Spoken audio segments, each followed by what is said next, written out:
Okay, a very good morning to everyone. So let's start the session on personal finance management. So I hope this will be interesting and very helpful presentation, session for everyone to manage their personal finances in their in your day-to-day life. So actually, this is a big topic. Personal finance management is a big topic. I'm just sharing only the overview or just the layer on the contents of this. So you can go into deep dive into each topic and explore and learn many things in deep.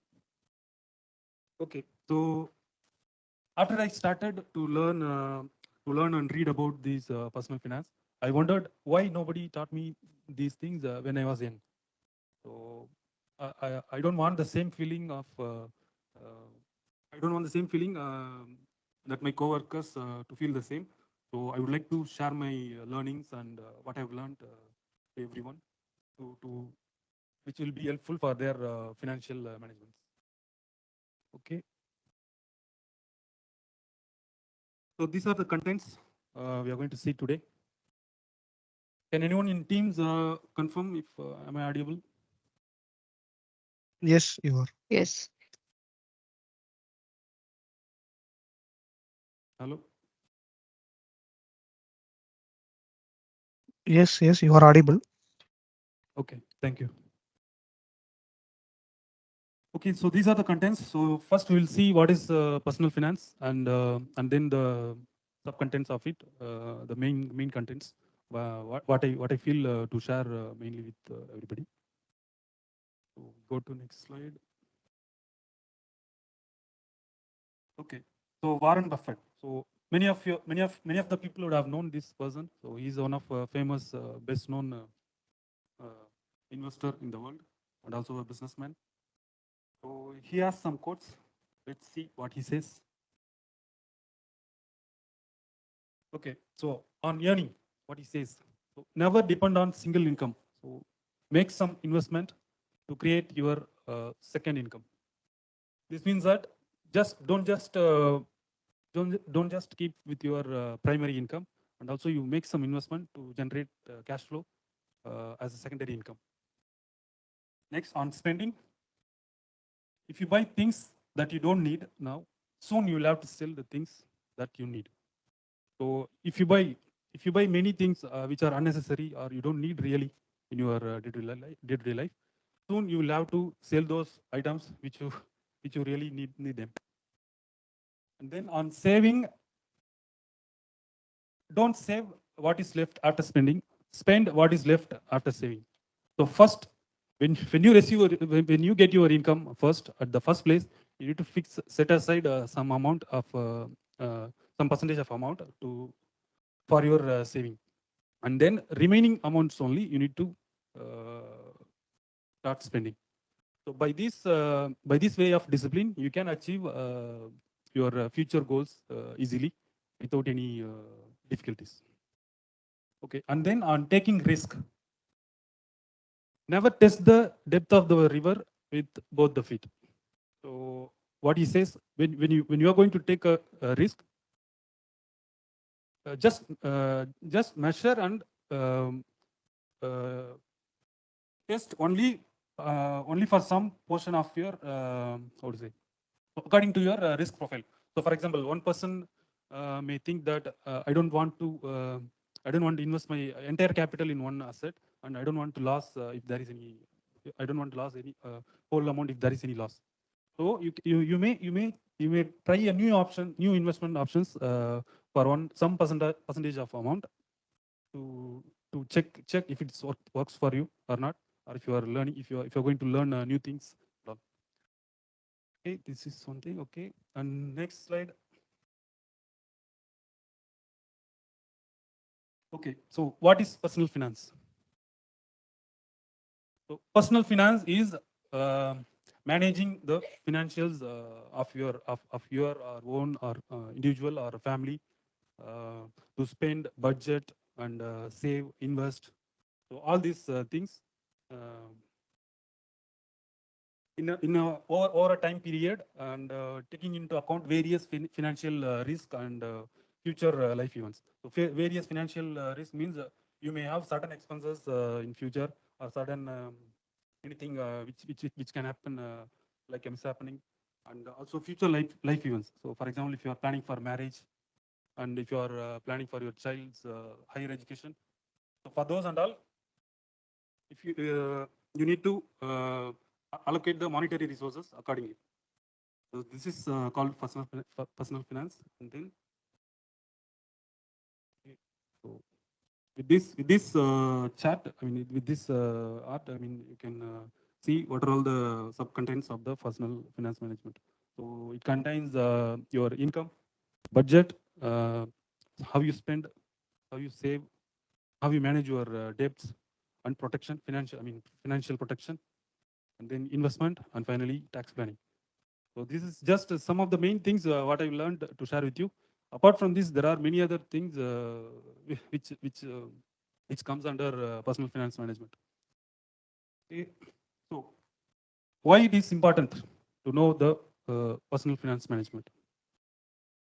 When you get to know all of these things, you can understand your situation, how in which situation you are in.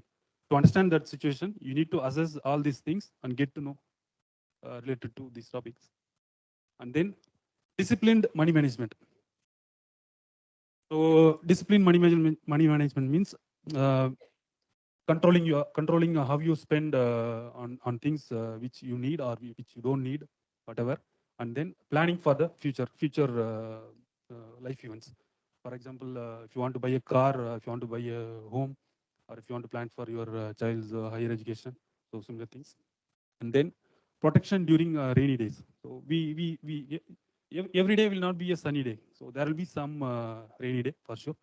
So there may be ups and downs. So during the downs, you should not suffer without financial support. So for that also, it is important to know how you need to manage your personal finances. This will help to meet your financial goals overall.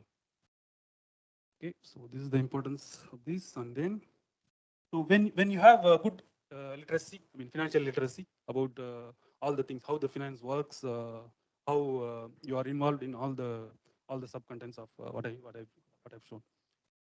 So when you have good financial literacy, you can make very good financial decisions, and you can achieve your personal goals, or professional goals, whatever.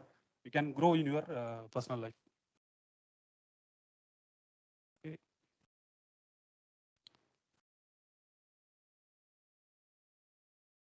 So it is very important to know to be financially literate in order to make most of your income and savings. Okay. Next content, we go to the budget category. So when we do budget, so when we have a corpus, when we have income from the job or from whatever, so when we receive something from your assets or job, you need to make a budget on how you are going to spend it, the corpus or the capital. So this is just an illustration, shows how you can do your budget. So you can do some monthly planning, and then from that you can split up percentage wise to allocate for which expenses you are going to spend.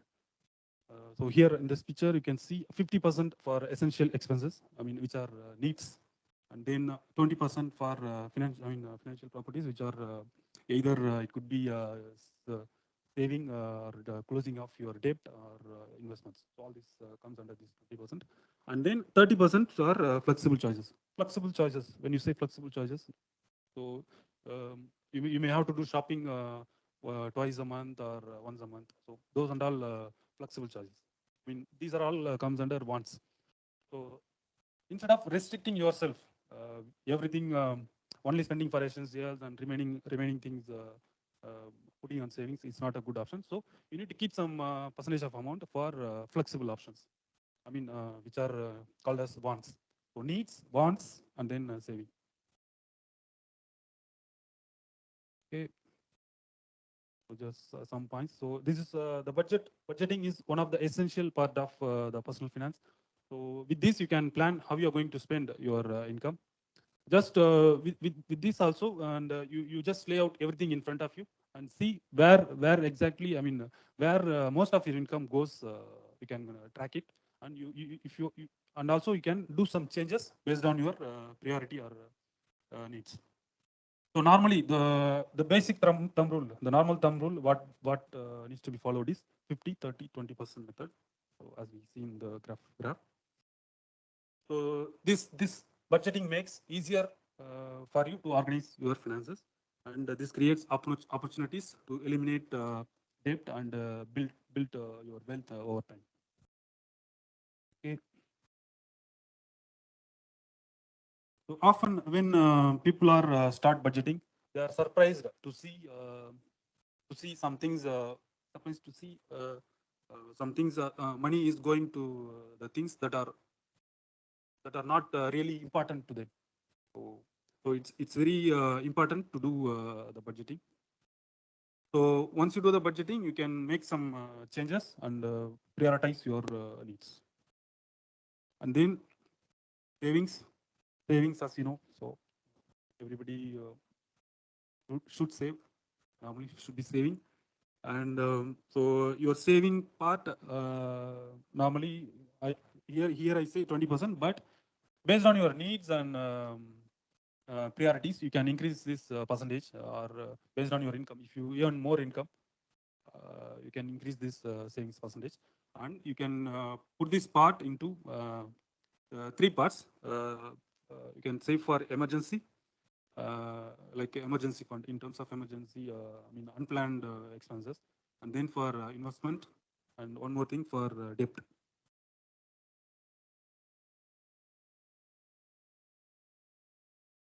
Yeah.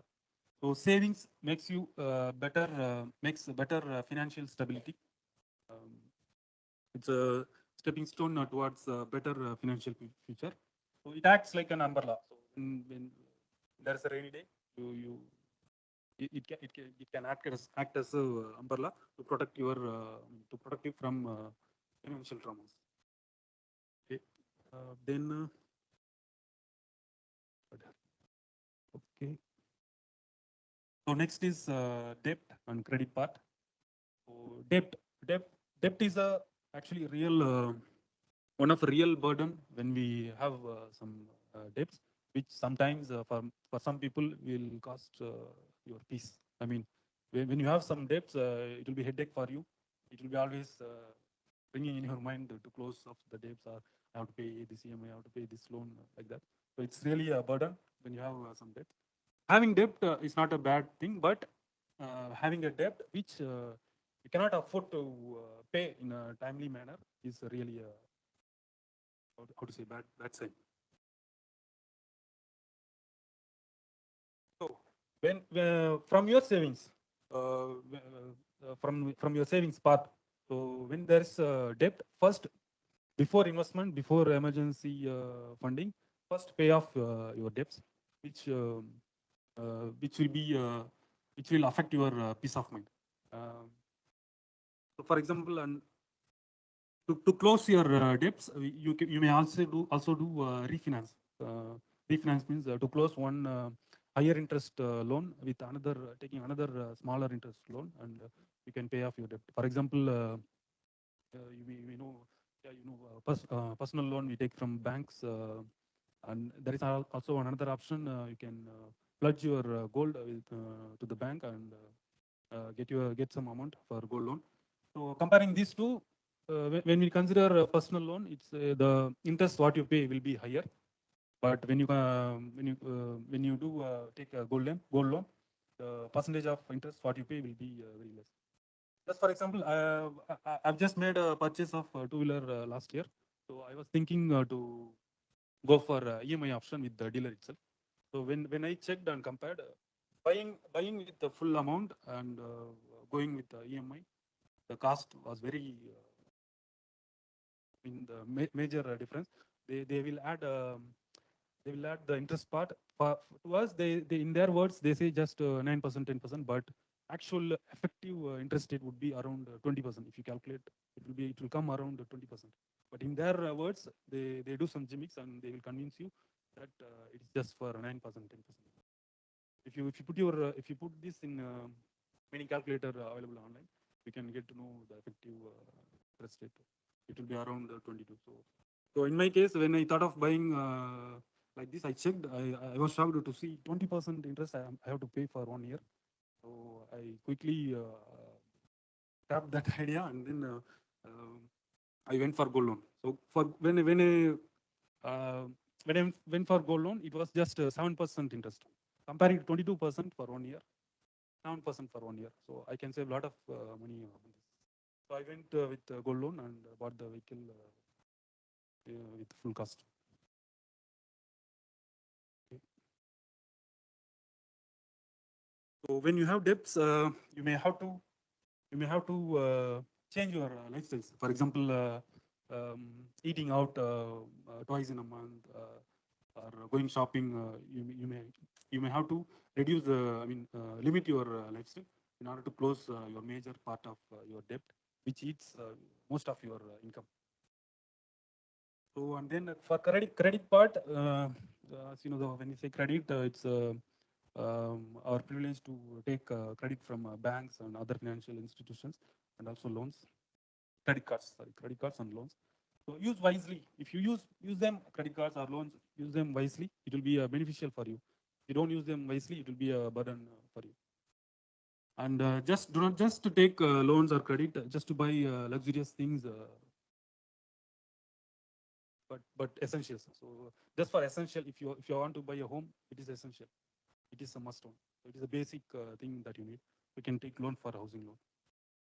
In my opinion, for buying a vehicle, for a car, for myself, it's a luxurious thing. So I don't want to make a loan for that. So it depends on person to person, which is essential or which is luxurious. So it's depends on each other. Debt. Okay. Next comes to emergency fund. So what is emergency fund? So as the name indicates, the emergency fund is uh, the fund which we should be kept ready for unplanned expenses or sudden expenses.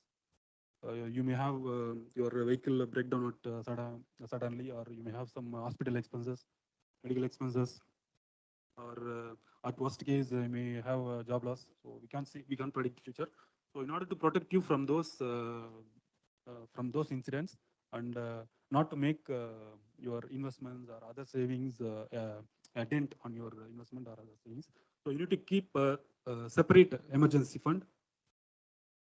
So for this fund, you can save up to 3 to 6 months of living expenses. It's not 3 to 6 months of your monthly expense. It's a living expense. So for example, if just for example, if I earn 20,000 and my living expense is just 10,000, so I need to just save 3 to 6 months of my living expenses. That is around 60,000. So this is the normal thumb rule for this emergency fund. Okay. So this should be your priority. So I have put in order the priorities. So first, you need to close your debts, then create your emergency fund, and then we will go to next step. I will say. So this will be the secondary priority for you when you budget. Okay. So emergency fund, where you can keep the emergency fund. So when it is emergency, it will happen only for us. All the situations will happen only for us. When we are in need of emergency, emergency, or when we are in need of money, ATM will not work. Your credit card or debit card will not work. So many instances will happen. So to avoid that, you need to split your emergency fund and keep in different buckets. For example, cash component. You can have some cash component in your home, some amount, and you can keep it in your some amount in bank account, and then FD or some mutual funds. So about mutual funds, I will explain in the later part. So once the emergency has passed, once the unplanned expense has passed, So what the amount you take from the emergency fund, you have to refill back suddenly. I mean that should be your first priority.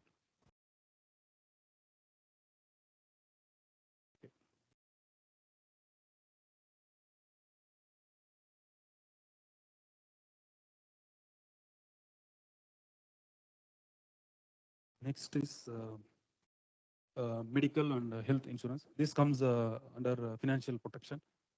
So insurance is one of risk mitigation tool that provide for you and your family the financial need in case of mishappening or eventualities like accident or illness, hospitalization or anything.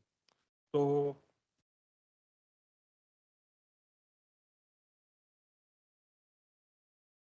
a good thumb rule to have the coverage that is about 50% of your annual income. So when you have 10 lakh CTC, you must have 50% of your amount. I mean annual income to be your coverage. Like so, if you have 10 lakh CTC, you must have 5 lakhs as coverage for your medical expenses. So nowadays it's minimum 5 lakhs is needed because due to soaring, increasing medical cost and hospitalization costs, you must have minimum 5 lakhs for your family of at least 4 people. That is also not enough nowadays.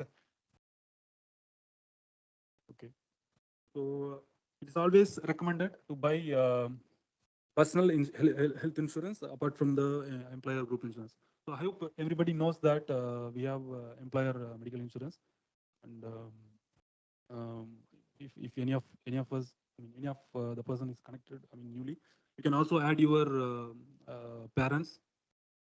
Still, many of us don't know. You can add also your in-laws. Many of us don't know this. If you are, if in the absence of your parents, you can also add your in-laws to this. To this group medical policy. Okay.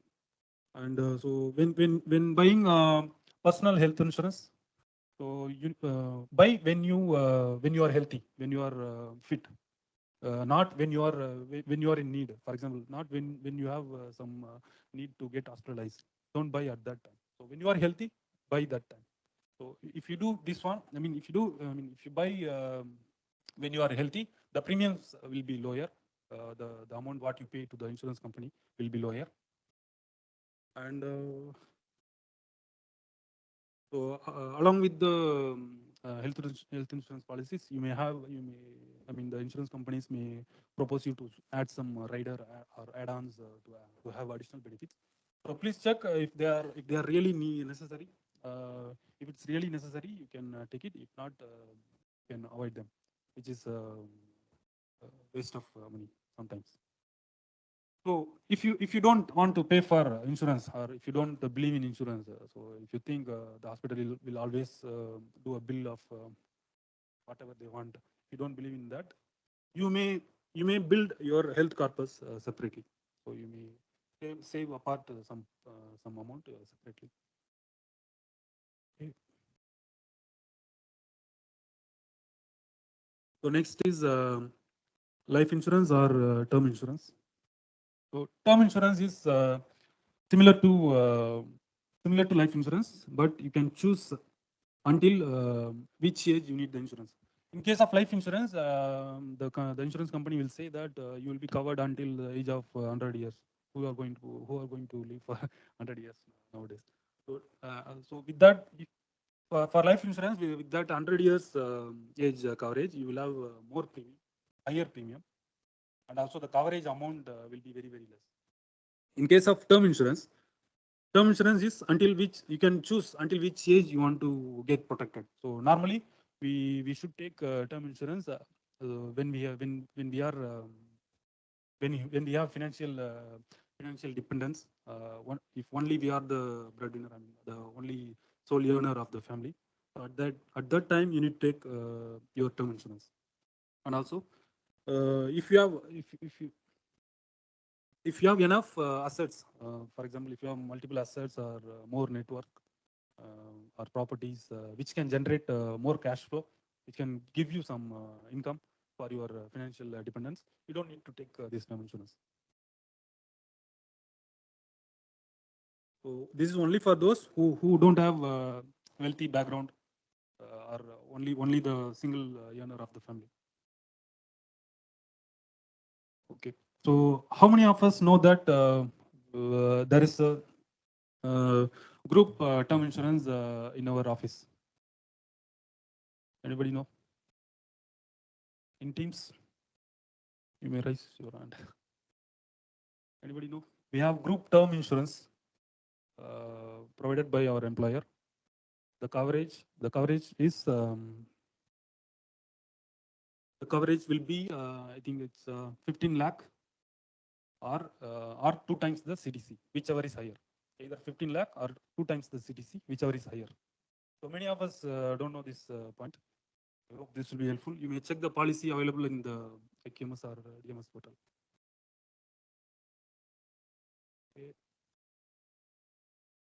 Okay, one more point. Yeah. So this term insurance will protect your family financially in case of your absence. And then the insured amount should be how much? Should be how much? Means it should be 10 times your primary annual income. The primary annual income means your job, not the secondary income.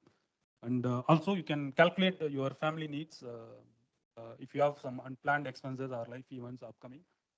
For those, you can plan how much cost for that life event after some certain years.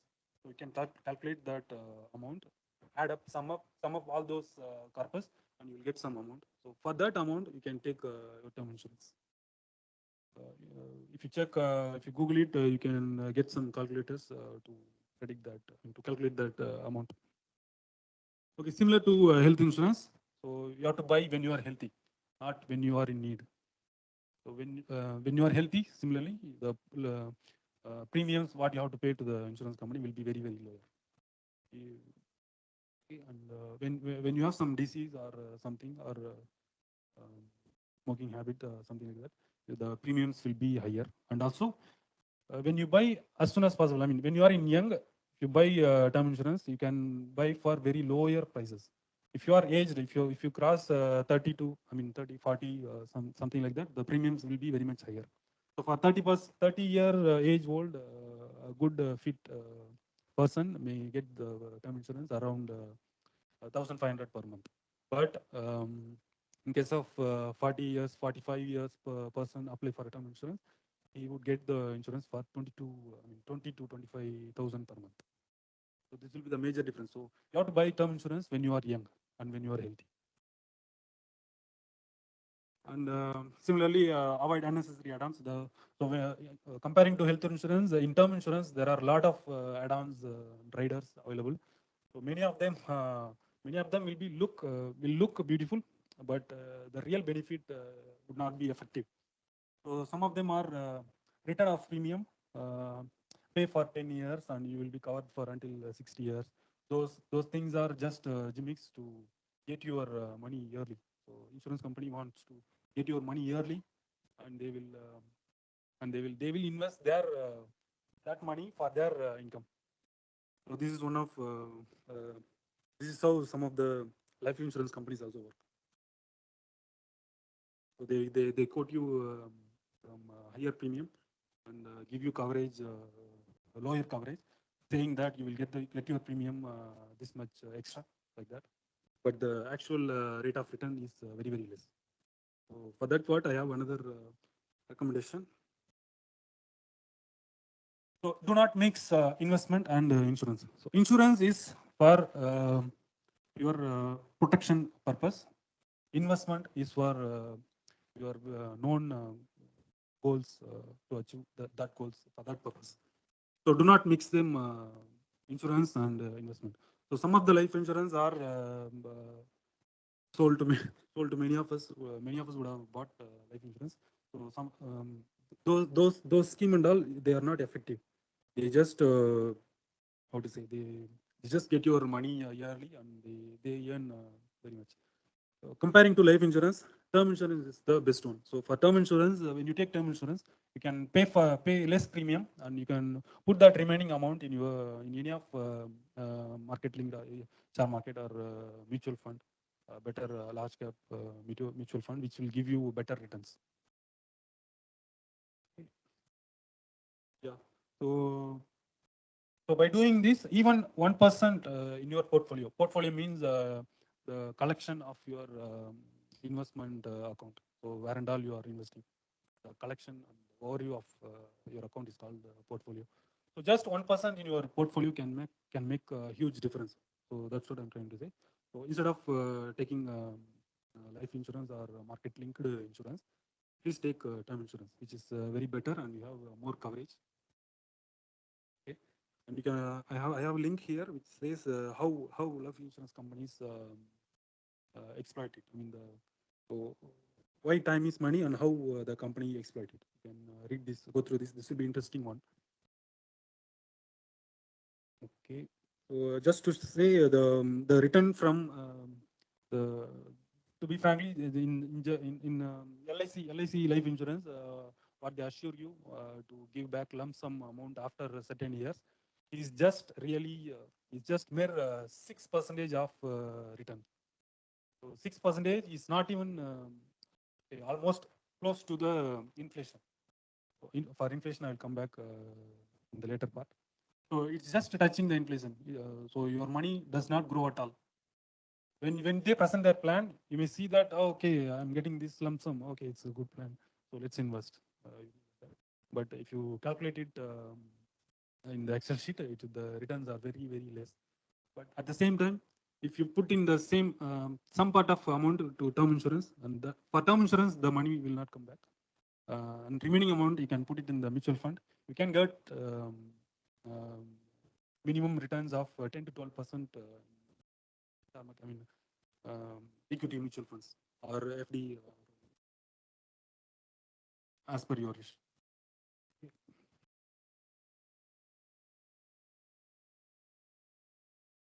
Okay, next here we come to the investment category. Okay, so first investment should be in yourself, not on anywhere. I mean, not on share market, mutual fund, FD, RD, nothing at all. So first investment is should be in yourself. So the best investment you can make is the investment which is on your, I mean, which is in yourself. The more you learn, the more you will learn. To learn what and all you need. So you may get to a online course or pay for a online certification, which will give you a, next level of role in your job, or can give you another job change. So for those and all, first you need to invest in yourself. So human capital, I mean the capital, I mean the money made from or the returns made from our human is the best return in the investment category. Yeah, as I said, so invest for your education, knowledge, and experience and skills. Invest for your career, so which will give you sudden, I mean, better returns than any other asset category.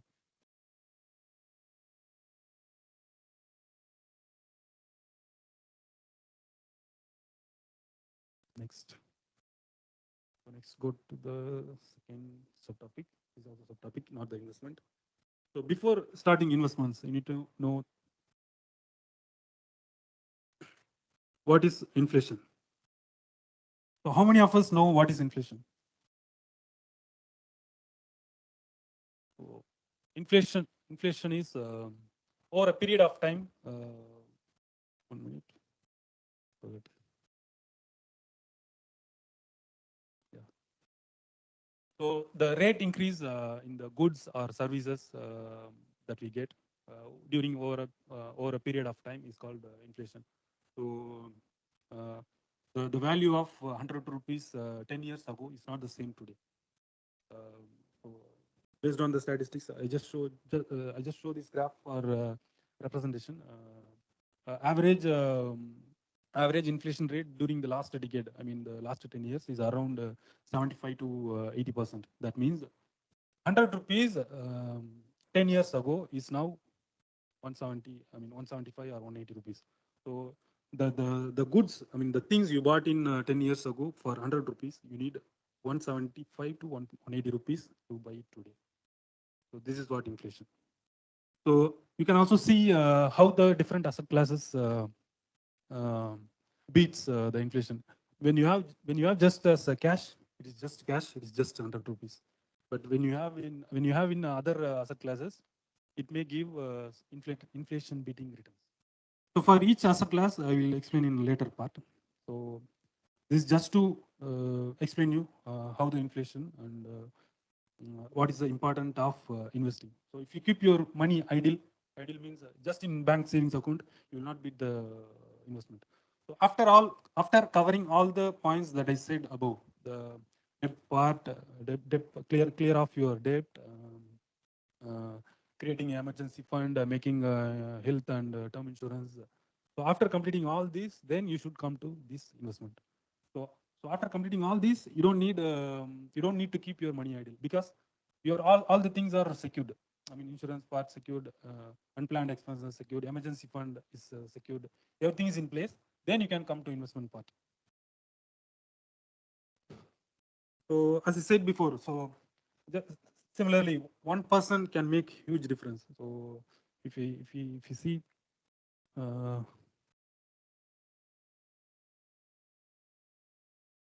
okay, okay, we can go to next one.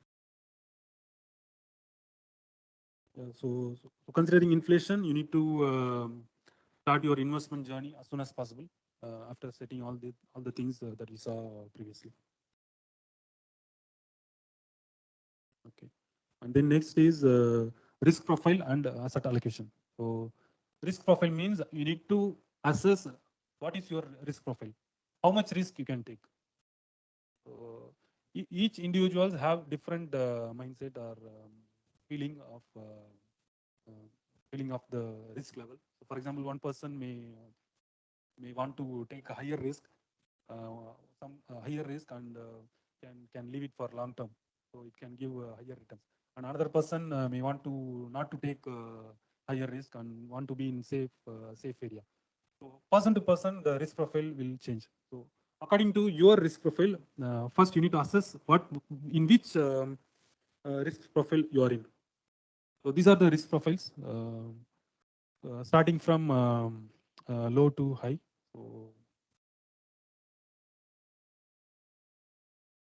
So the first one is the conservative, where you want to take low risk, but at the same time the returns will also be lower. So for this category, you can invest 20% in stock market. Stock market means market linked products, either direct stock or mutual fund, and then 80% bonds and money market. Bonds and money market are debt. They call it debt. I mean, debt funds. So these debt funds have very lower risk and also some inflation beating returns around 7 to 8%, like FD. Okay. So moving the slider of the risk. Next is moderate and then balanced, 50% in debt and 50% in direct market linked product, and then growth, and then aggressive. Aggressive one. I mean, that person may take risk, very much risk. He can able to take. I mean, he want to take more risk, considering that he can leave it for long term, and it can give him more. These are the two extreme risk averse and risk takers. So based on your risk profile, you need to assess where you are in this risk profile and manage your investments accordingly. So here some of the uh, some of the investment options, telling about the risk factors. So first, common stocks and derivatives, which are direct stocks, which has higher risk, and then real estate, moderately high, and then mutual funds. Actually, mutual funds also has low to high risk, considering what type of mutual fund you choose. And then fixed income funds like FD, FDs and all low risk because it gives guaranteed returns. and then government bonds. So what these asset classes I will explain in a later slide. So to start the investment, you need to understand what is your risk profile and how you are going to allocate the asset based on your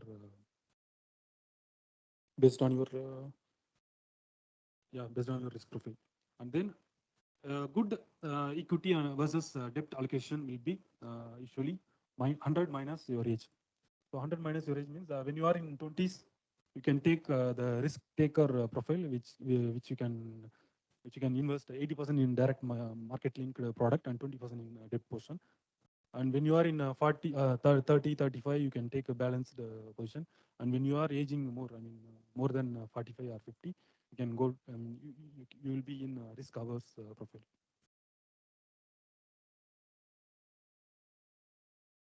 Okay.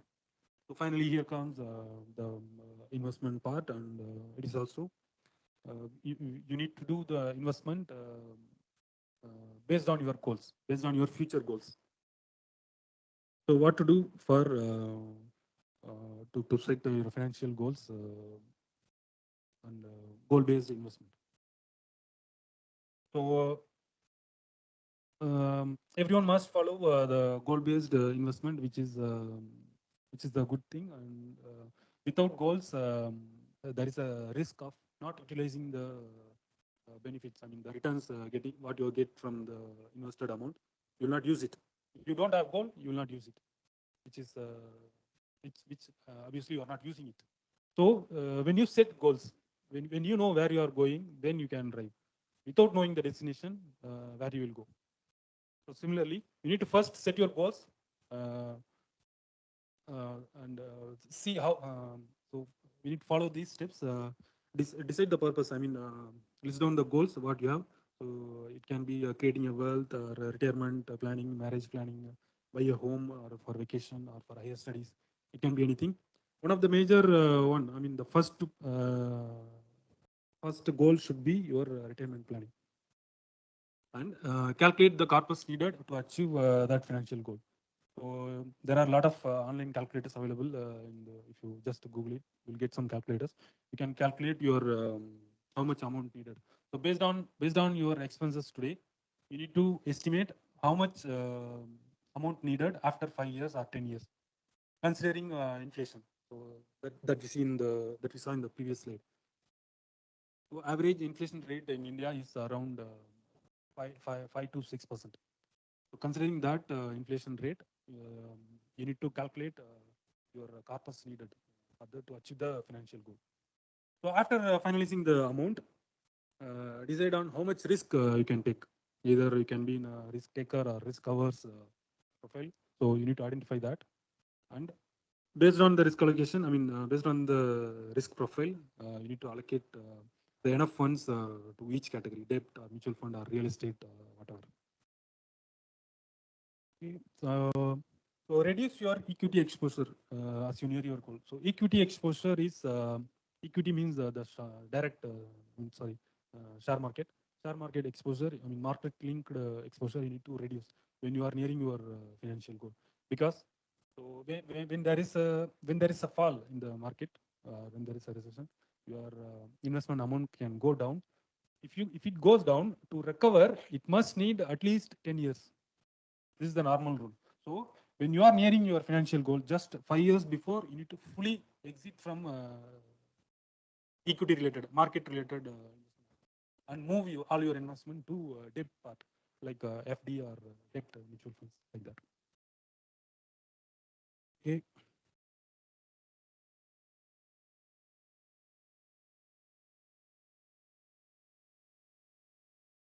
Okay. So let's see some of the top investment options or asset classes what we have in India. Sorry.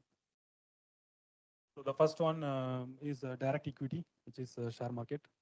You can buy you can buy shares of company in the share market using different platforms, and then so it's not actually difficult. You can start it. Just start it. So you can buy some famous or well-known companies which are performing good. Read about their financials. Get to know about the company.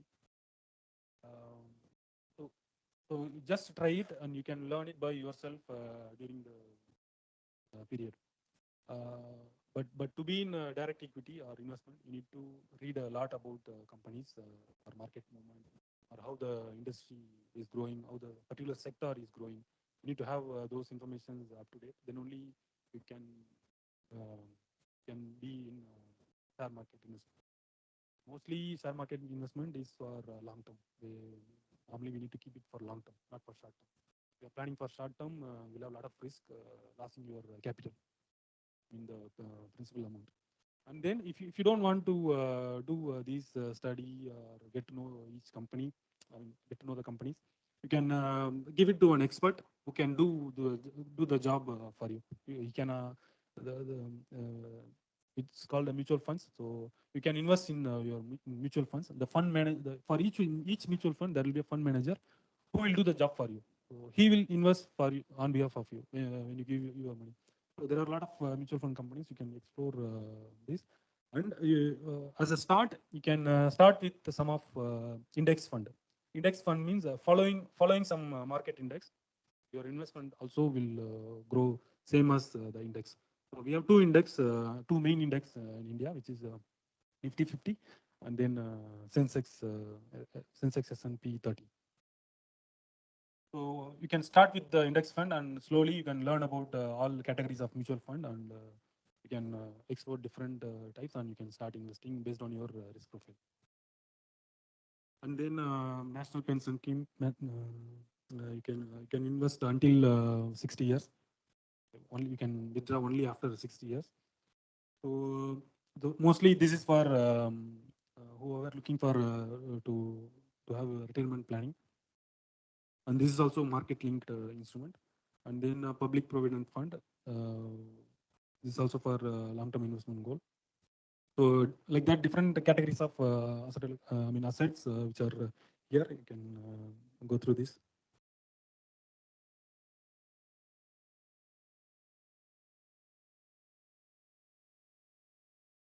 So these are some other. The first list what we saw is the best one as of today. I mean the best investment options as of today. And the next one are other available options which are not so famous. I mean people are following, but it's not familiarly known. Real estate we already know. It's familiar one, and gold also we already know. When it comes to real estate, the the the, the returns are really depends on the location of the city. Either it can be if it is a developing city or developing area, you can have some 10 to 15% appreciation of the property cost during some years.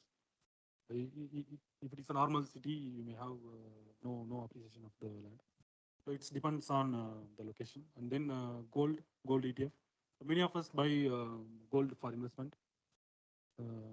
Gold ETF is a exchange traded funds. So you can it's like a mutual fund. Gold ETF is a mutual fund which some companies invest in gold like a mutual fund. Instead of buying physical gold, you can buy here. And also for gold option, you have SGB, I mean sovereign gold bonds issued by RBI. Instead of investing in physical gold, you can buy digitally with a login period of I think 5 to 8 years. Similarly, there are a lot of options.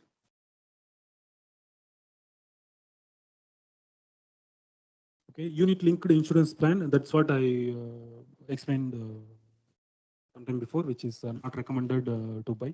Instead of unit linked insurance plan, you can buy a term insurance. Okay, and then initial public offering. This means you don't need to directly go on share market and buy the stocks. You can also apply for initial public offering when a company is coming to share market offering. And then global equity. Nowadays, it's getting familiar. So you can also create a demat account and invest in overseas stocks also. You can explore those options also, which is also market linked.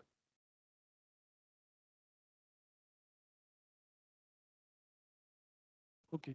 Next point is Next point is financial planning and review. So I will just quickly go through because it's already told you. Okay. So sit with your family member or spouse every year to identify your goals, figure out what are all the priorities you have for the particular year, and understand your financial situation, taking all of the points previously.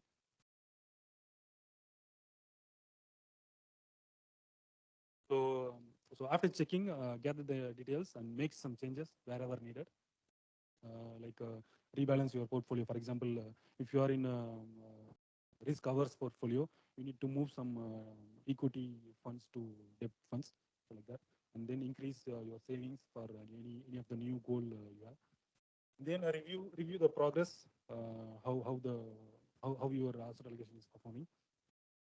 So if it's difficult for you to do these reviews, you can also get a financial advisor who can do the job for you with some payment. So there are some SEBI registered advisors. SEBI is Security Exchange Board of India. So with them, the advisors, financial advisors are registered with them. You can also contact them. The link is given in the last slide.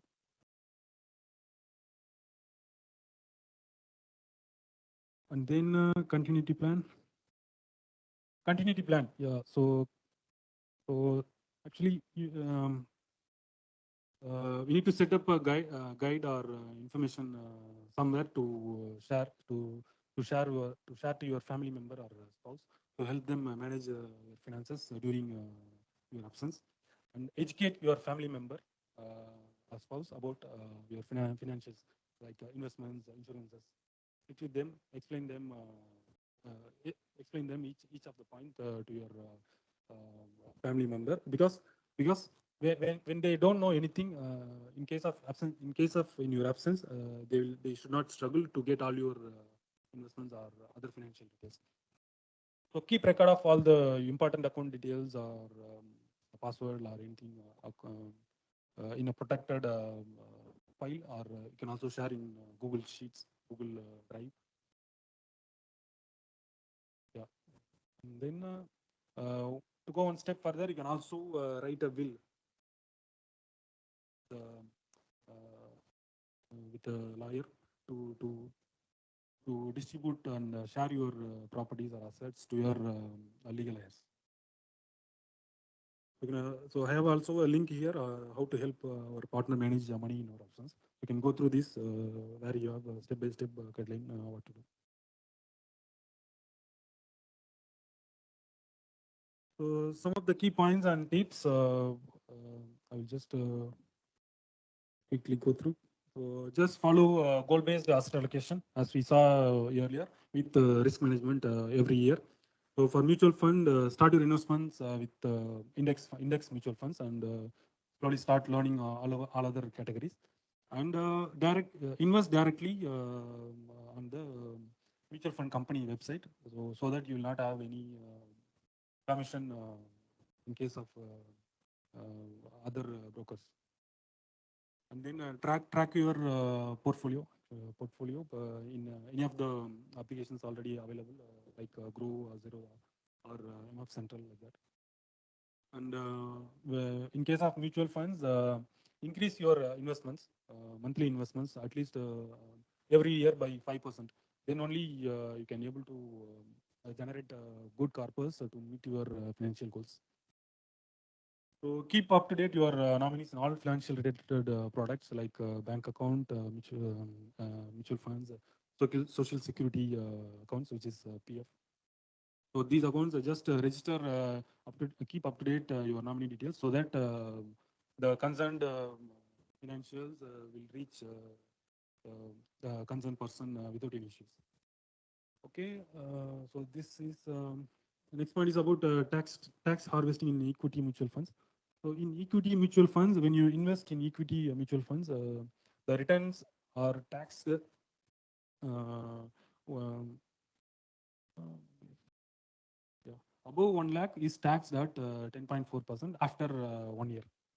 So before reaching your mutual fund investments within 1 year, before reaching 1 lakh, you can redeem the units and invest again, so that your 1 lakh limit will not be reached.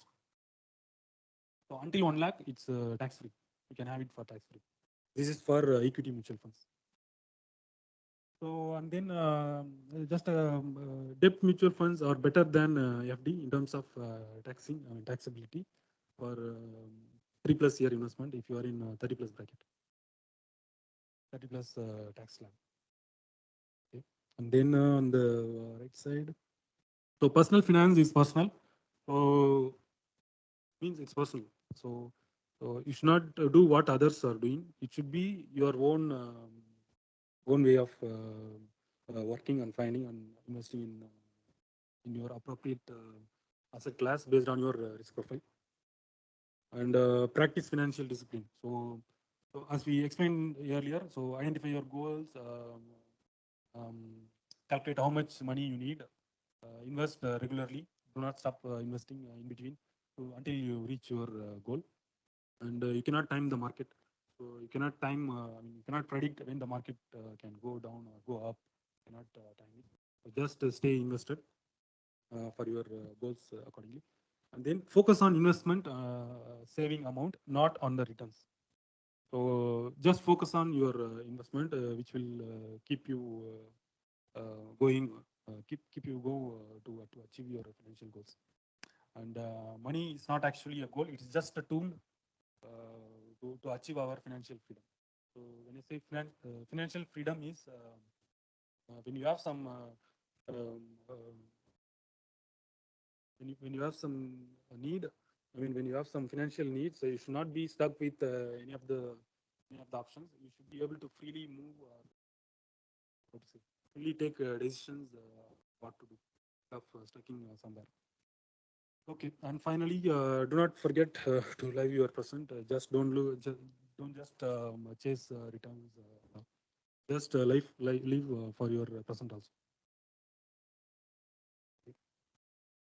That's all. So you can further read in deep about all the asset classes, share market and mutual funds in this some of the links. So one of Facebook group is there. It's Azan Ideas for Wealth, where there is a lot of topics discussed. Many people ask doubts. You can also learn many topics, many new things you can learn from the group. So I've learned a lot from this group only. And then, so some of the websites for article on personal finance, and then finally list of fee only advisors.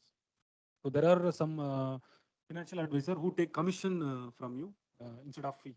So commission is different, fee is different. So commission, when someone requests commission, it will be some percentage of your net worth.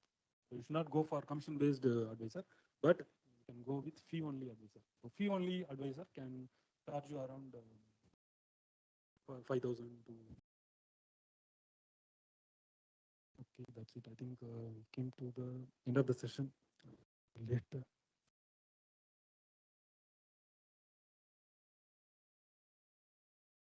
Okay, I think we don't have time for Q&A. Sorry for this. If you have any questions, you may contact me directly on Teams after this. Thank you.